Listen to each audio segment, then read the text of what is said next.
everything, will find that it has nothing. On the other hand, if the races decide to share political power and economic wealth, the chances are the country would be stable and the economy would grow.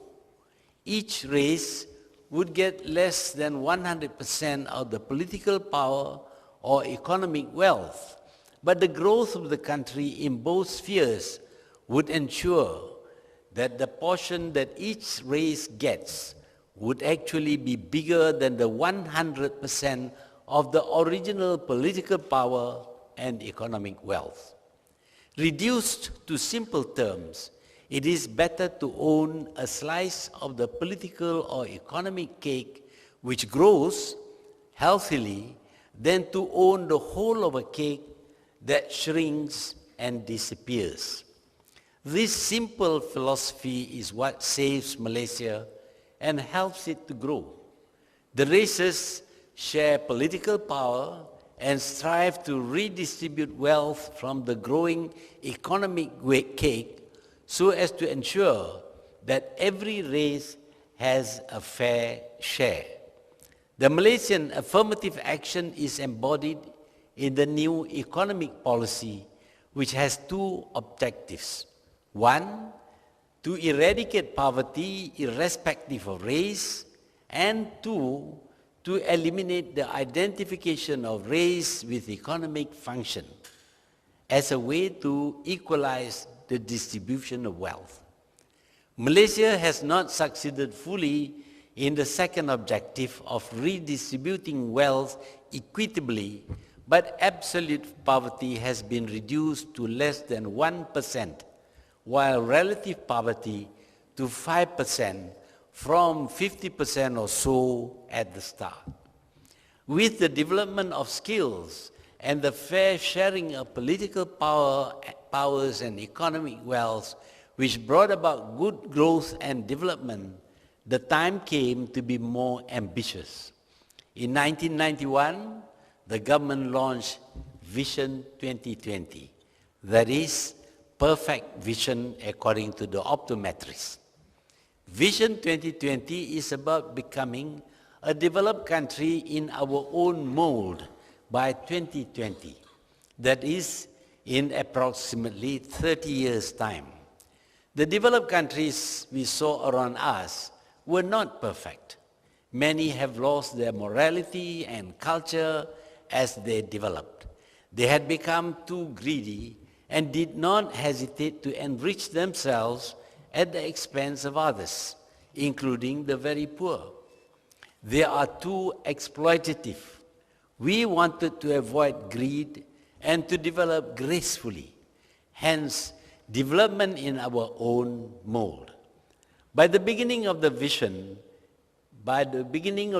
period, we had already improved indigenous capacity in investment and industrial skills.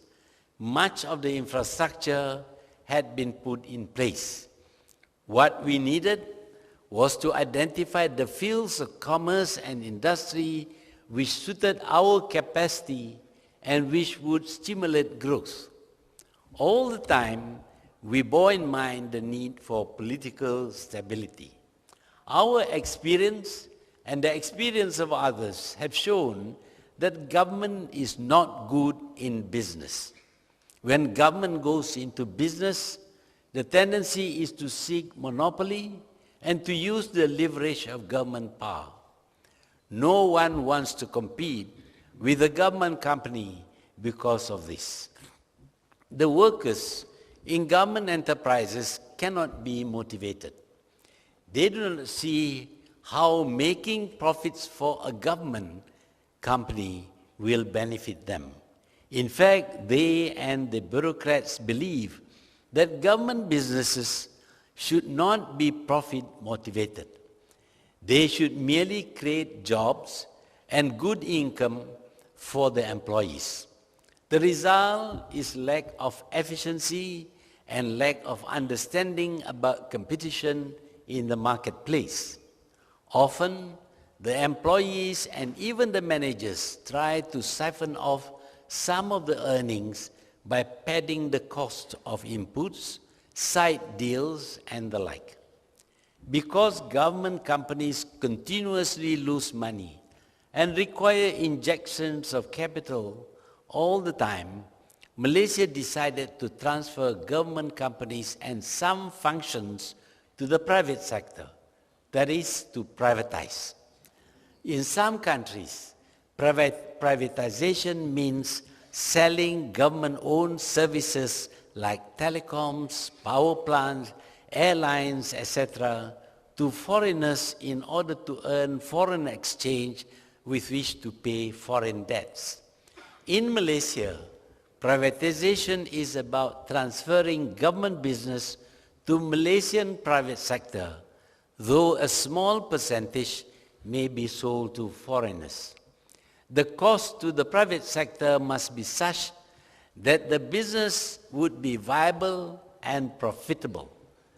If the assets are valued at current market prices, the cost to the private owner would be so high that no profit could be made. And business which loses money is not good for the government and the country. But when it makes profits, the government can collect taxes, people would be employed, suppliers would make money, which would also be taxed. So it is not a loss for the government to undervalue the net assets to be transferred in order to ensure viability and profitability.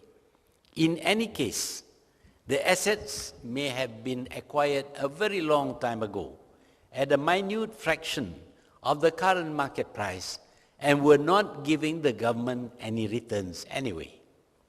Sometimes the government may retain a share in the company and benefit from the profits and the appreciation of the shares.